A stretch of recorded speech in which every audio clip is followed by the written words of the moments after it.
முத்தாக முத்தக்கலை கூறட்டுமா?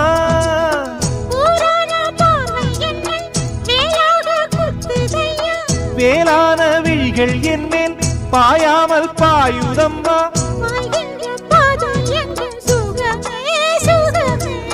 பார்க்கின்ற பக்கம் எல்லாம் சுகமே சுகமே.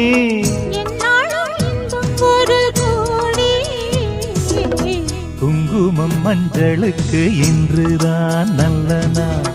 மங்கள மங்கை இங்கு வந்த நாள் நல்ல நாள்.